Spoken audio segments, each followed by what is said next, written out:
Hey, what's going on, everybody? Welcome back to the channel, Pigskin Addicts. Back again with another video. So, just as promised, last week, I said I was going to probably start off the week covering some of the topics that I couldn't get to.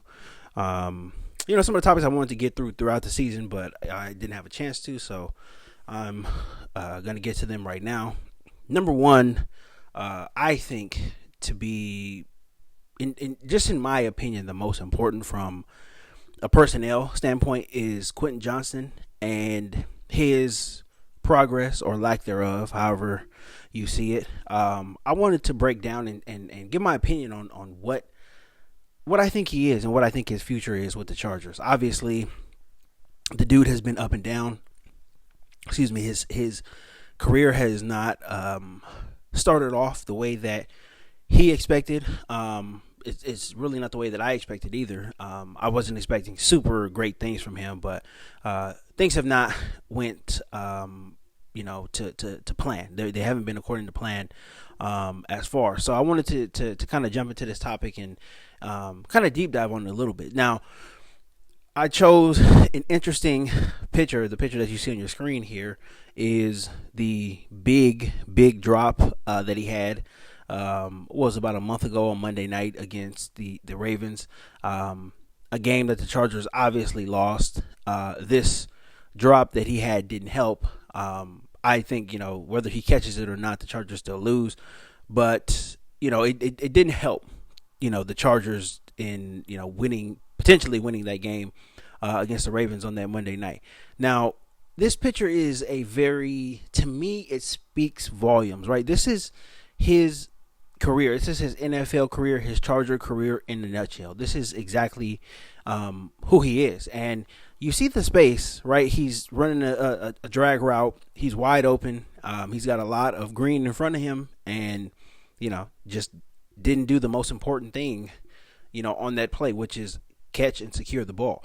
This is what his career has been so far with the Chargers. Now, granted, he has, and from the statistical standpoint, he has improved a lot this year, right? We have to give it to him. He has improved a lot from the stats standpoint. His stats are not, they're not really anything to write home about, but Greg Roman offenses typically don't produce receivers who, put up really big numbers, right? As far as catches and yards, right? It's kind of, middle of the pack, sometimes even lower,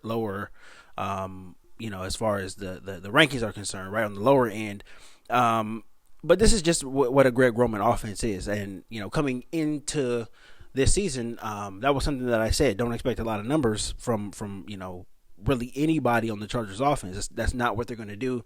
They're going to be efficient and they're going to try, to beat teams up, right? And numbers and stats are not really going to tell the entire story when it comes to whether or not this Charger team is good, particular the offense. But I think when you look at his stats, when you actually break it down, right, when you actually dive into it a little deeper, you can see that Quentin Johnston, he really has not improved, to be honest with you.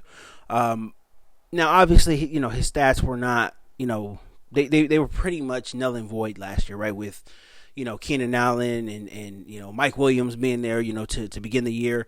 There was a lot more, volume going around, as far as, Herbert passing the, throwing the ball to mostly Keenan Allen, Gerald Everett, those guys. Like you weren't looking at Quentin Johnston to come in and have a big game, really at any point last year, right? It just wasn't in the cards, and his issues, with catching the ball, you didn't think that you were going to get a lot out of him last year as a rookie. Coming into year two, Keenan Allen gone, Mike Williams gone, Gerald Everett gone, right? A lot of guys who Herbert trusts to catch the ball gone.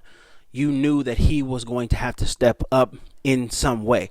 Now, from the stats perspective, it maybe looks like he has. As far as receptions go, he's 37. He has 37 receptions, 477 yards, and 8 touchdowns on the season, with his average, about 12.9, 13 yards per catch. Good, pretty decent looking numbers as far as a Greg Roman offense is concerned. But when you look at what he has done and what he hasn't done, right, I still want more from him. And I think when you're judging the receiver position, if you feel like there's still more that a guy can do, I don't think that is a great position to be in. When you look at his contemporaries, guys who are drafted with him in the same draft, you look at Jordan Addison, you look at Zay Flowers, right?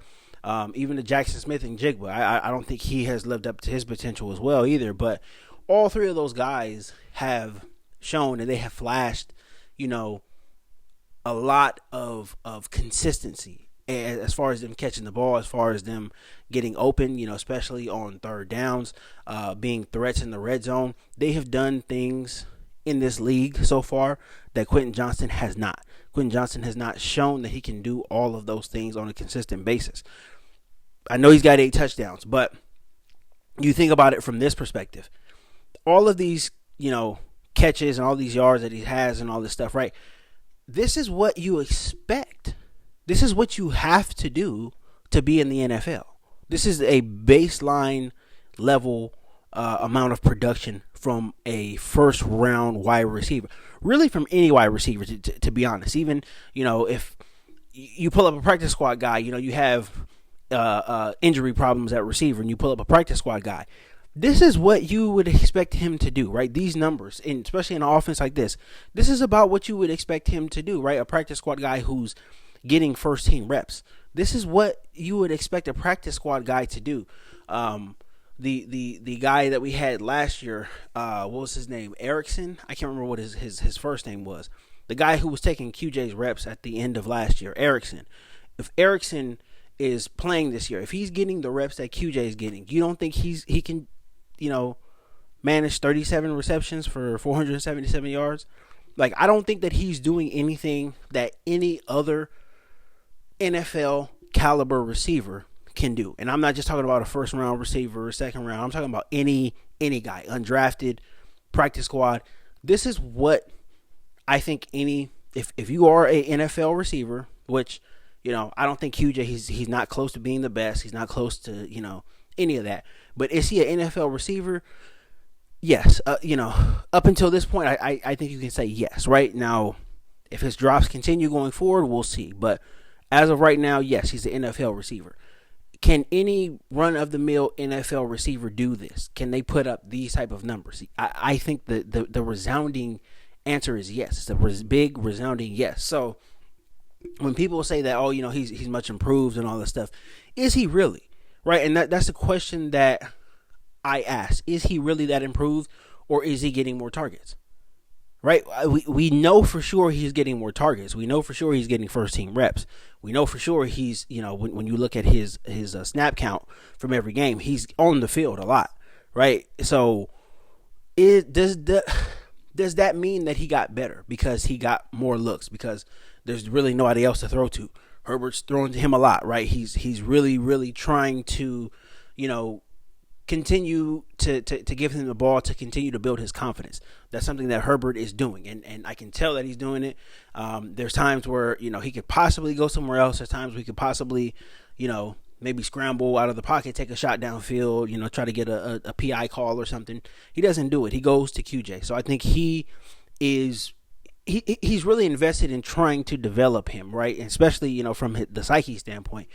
If he drops the ball and Herbert stops throwing to him, then his psyche is going to take a hit for that, right? He's going to be thinking in the back of his mind, if the ball does get thrown to me at all again, I have to catch it. And then, at that point, you're thinking about catching the ball and not getting open. And, it's kind of a domino effect with him. So I say all that to say this.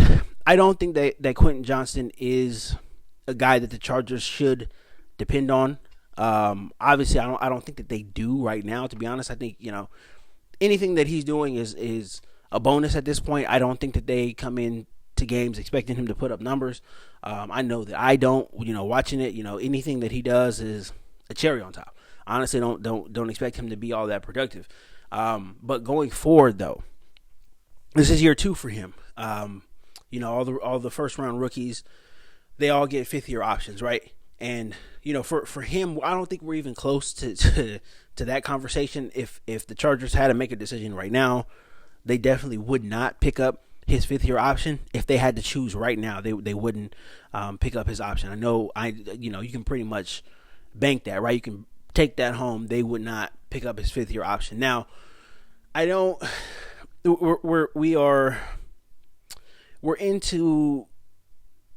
kind of into the woods with him now. I don't, and again, I'm not saying the Chargers should just completely give up on this guy, but you're getting to a point now with him where you are, you're well into 30 games into your NFL career. If catching the ball is still a question mark for you, if it's still something that people have to wonder if you're going to do it on a consistent basis, I don't think that your future is really defined, right, with a certain team. I think, he ends up in the league. I think, and if you asked me this and I had to predict, what he's going to be in 2 years, right? I think he's on a team. I don't think it's the Chargers. I think he's on a team. Is he fighting for a roster spot? Is he, I don't know, playing special teams? Is he, I think he's doing something like that, right? At that point. But I think from right now, you cannot say that his future is defined. The Chargers have shown that they are willing now, with this new regime, they're willing to eat some cap.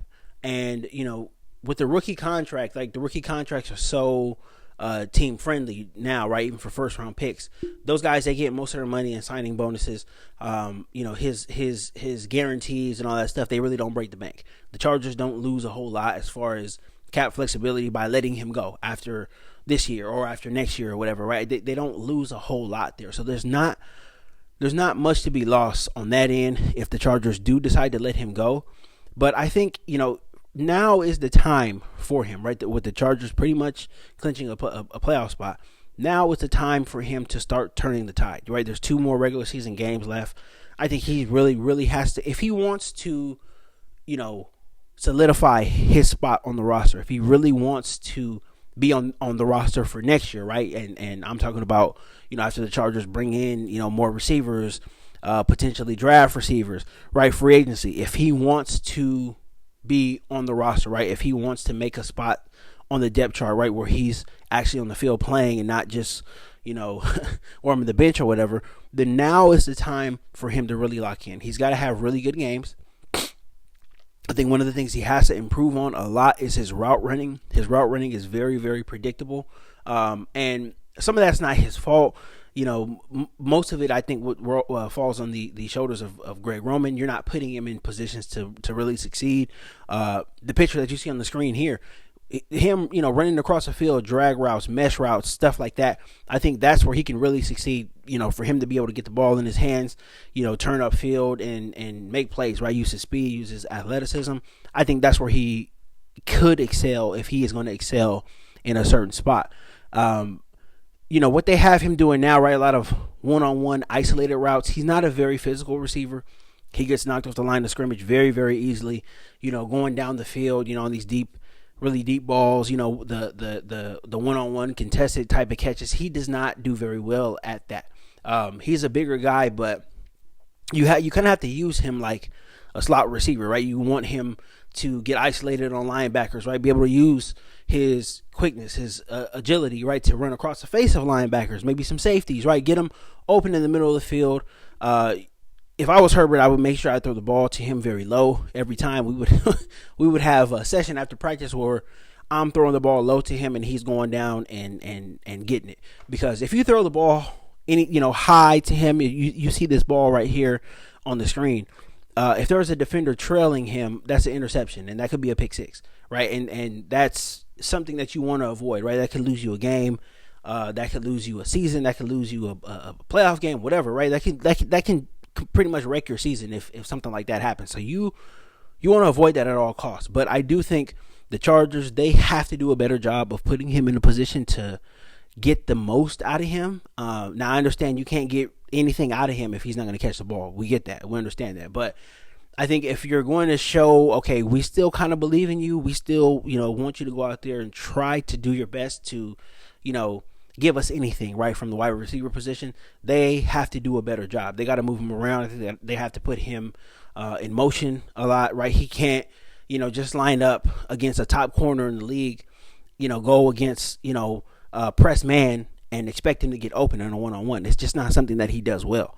And, it's something that he didn't improve on, over the offseason. So he is who he is right now, right? We can't expect him to make, wholesale changes, during this season, especially during the last 2 games of the season. That's not going to happen. So the Chargers have to be smart. They have to use him in a way where they can get the most production out of him.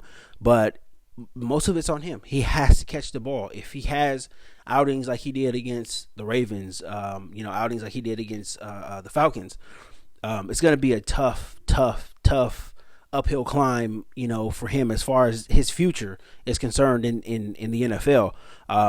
He I hope he saved his money. I hope he saved his draft money. I know he talked about buying his mom a house and all this type of stuff. If he did do that, hopefully, he paid for it in cash and has it as an asset of his now, because he just, the way his career is going right now, it doesn't seem like it's going to last all that long.